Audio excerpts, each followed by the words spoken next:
রক্তশূন্যতা, iron, মুখে খাওয়ানোর সমস্যা এবং প্রতিকার। 10% পশ্চিমা বিশ্বে 10% মানুষের বাচ্চা বড় আয়রন ডেফিসিয়েন্সি অ্যানিমিয়া থাকে। আমাদের এখানে এটা অনেক বেশি।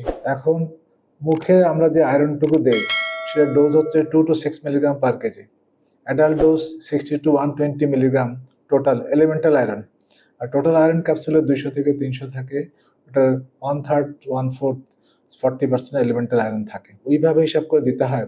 দেওয়ার পরও দেখা যাচ্ছে যে একটা গুড অ্যামাউন্ট অফ অ্যারাউন্ড 40% পিপলের কিছু জিআই আপসেট হয়, অর্থাৎ অ্যানোরেক্সিয়া, নসিয়া, ভমিটিং, পেট ব্যথা, লুজ স্টুল অনেক সময় হয়, অনেক সময় কনস্টিপেশন হয়, অনেক সময় যে পেট খেলে পেট ব্যথা করে। অর্থাৎ এটা টলারেবিলিটির একটা ইস্যু আছে, এটা 40% হতে পারে। সাথে ভিটামিন সি দিলে আয়রন অ্যাবজর্পশনটা ভালো হয়। টি, চা, কফি এগুলোতে কিন্তু আয়রন অ্যাবজর্পশন একটু কম হতে পারে। আয়রন দিলে ইনস্ট্যান্টিনিয়াসলি হেপসিডিন নামে একটা মলিকুল তৈরি হয়, সেটা এটা কিছুটা ইফেক্টিভিটি কার্যকারিতা কমিয়ে দেয় অনেক সময়। তাই অনেকে বলে একদিন ডেইলি না দিয়ে একদিন পর পর দাও।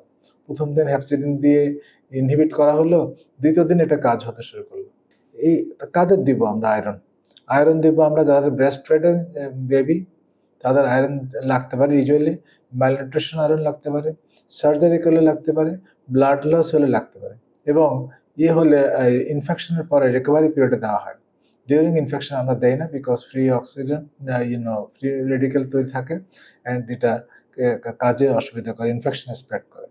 Menstruation, pregnancy, lactation, old age patient with the severe disease, cancer and others, যাদের খেতে পারে না অথবা অ্যাপ্রোপ্রিয়েট খাওয়া হয় না, তাদের আয়রন ডেফিসিয়েন্সি অ্যানিমিয়া হতে পারে, তাই আমরা এটা দিব। এটা বোঝার পথ হচ্ছে সেরাম আয়রন করা এবং হিমোগ্লোবিন করা এবং ফেরিটিন দেখা, আয়রন বাইন্ডিং ক্যাপাসিটি করা।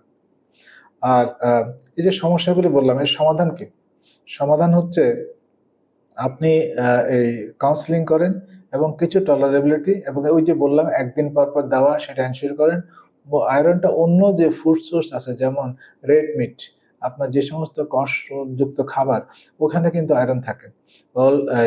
এবং রেড পোলট্রিতে কিন্তু আয়রন থাকে, সি ফুডে আয়রন থাকে, এগ, ডিমও থাকে, পটেটোতে থাকে, এবং আদার যে green, red, dark green vegetables ওখানেও থাকে। তো ওগুলো এনশিওর করতে হবে। এবং বিনস, লেন্টিল, স্পিনাক অর্থাৎ এই যে ডাল, পুঁই শাক, এখানেও আয়রন থাকে। অর্থাৎ খাবার দিয়ে এটাকে না হওয়ার ব্যবস্থা করতে হবে এবং পর্যাপ্ত ব্যালেন্স ডায়েটের কথা বলতে হবে। এবং ইন কেস যদি লাগেও আমরা নিউয়ার মলিকুল ইউজ করতে পারি, যেমন পলিস্যাকারাইড আয়রন, এটা ইউজ করা যেতে পারে। আরো কিছু নতুন মলিকুল আছে, এগুলো দিব। অনেক দেশে ফর্টিফাইড আয়রন থাকে, ব্রেড আয়রন ফর্টিফাইড করা হয়েছে ভিটামিন ডি এর মতো, এখানেও আয়রন দিয়ে দেওয়া হয়েছে। তাই ওই এত কিছু ব্যবস্থা নিলে দেখা যায় যে এটা প্রায় সময় একটুখানি যাদের সতর্ক, সচেতন কিংবা ব্যালেন্স ডায়েট ইউজ করে, নিদার ফ্যাট নট থিন, তাদের কিন্তু প্রায় সময় এটা হয় না। তাহলে এই ওটুকু এনশিওর করতে হবে যার যারটা তিনি করবেন। এবং সেরাম আয়রন মেনটেন করবেন। মেয়েদের বেলায় একটু কম, 11.6 থেকে 12 থেকে 14, ছেলেদের একটুখানি বেশি, 13 থেকে 16-15 গ্রাম মেনটেন করতে হবে। এটা না হলে কিন্তু পেইল থাকে এবং রক্তশূন্যতার যে ইয়েগুলি, কনস্টিটিউয়েন্টসগুলি, বিভিন্ন শরীরে যে অর্গানে যে ইয়েগুলি হয়, রক্ত চলাচলের এবং হিমোগ্লোবিন, অক্সিজেন ক্যারিং ক্যাপাসিটি, সবখানে একটু অসুবিধা হতে পারে। খুব বেশি হলে আপনার ইভেন কি হার্ট ফেলিয়ার করতে পারে, শ্বাসকষ্ট, সিভিয়ার অ্যানিমিয়াতে হয়। তাই অতটুকু যে আপনি যাবেন না। ওই এছাড়া আরএনডি আরো কতগুলি পেকুলিয়ার সিম্পটম, যেমন পিকা।